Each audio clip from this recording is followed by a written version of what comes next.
Welcome back everyone to Crypto and More. So we are currently with Bitcoin battling around the $40,000 range. The bulls and the bears are in a battle. The bulls are trying to hold the $40,000. The bears are trying to make Bitcoin go below the $40,000 range. There's a lot of bearish sentiment at the moment, especially because of Russia and Ukraine, because of the Federal Reserve and the interest rate. So there's a lot of bearish sentiment in the market, which is helping the bears bring the price down. But the thing that the bulls have to do is really they have to hold, or we have to hold, that $40,000 range. It's very critical to hold. The $40,000 range is a psychological level, but as of right now, the way things are looking, it is not looking very good for the bulls. We are currently, and I did it in the previous video when I was talking about Singularity Net, we are under the EMA ribbons. So we did end up having this nice little push up. As soon as we broke this yellow trend line, we had a nice push up. We broke above the EMA ribbons. We came back down and tested the support, the bottom level of the EMA ribbons as a support, and we bounced up again, and that looked extremely bullish. The only problem is that we got rejected right away, and we came back down, and we actually broke below the EMA ribbons down here. So we are currently below the EMA ribbons, which is not a good sign. Another thing that I was looking at yesterday or a few hours ago is that if we look at the EMAs, when I made the video, we were still above the 500-day EMA, which was a good sign.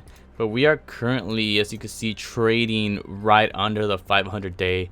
Now, the day's still not over, the week's still not over, so I will hope that we do end up pushing above and close the day, and better even yet, the week above this range, which is, above like I would say we're around the 40,500.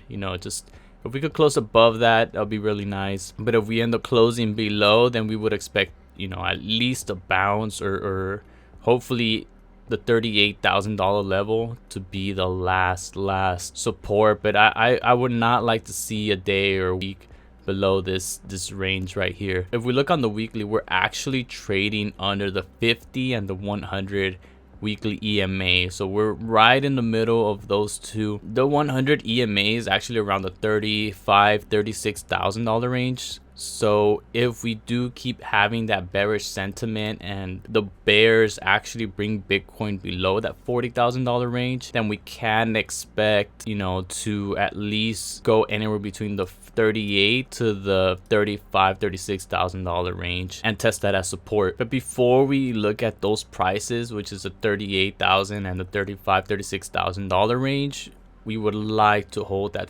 $40,000 range. So we don't want to see Bitcoin fall below. We need to close above the $40,000 range, and even better yet, close above the 500-day EMA, which is not too far, only about $500 above 40,000.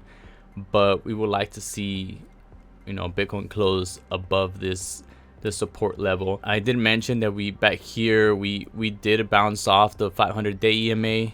We had tested this as support, but then we got rejected off of this trend line, and then broke it down the 500-day and broke down the 600-day without much resistance over here.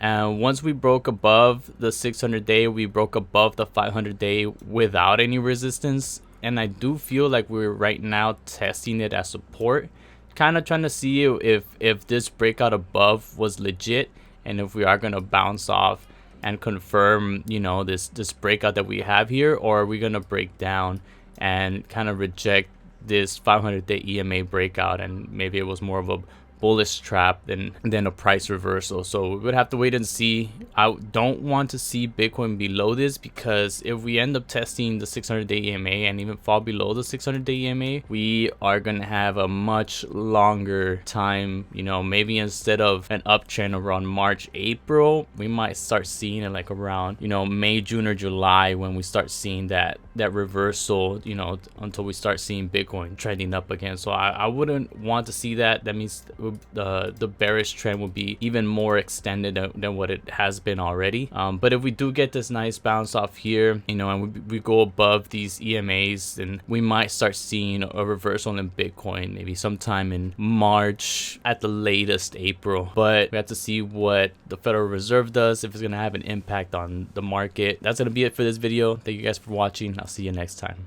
Peace.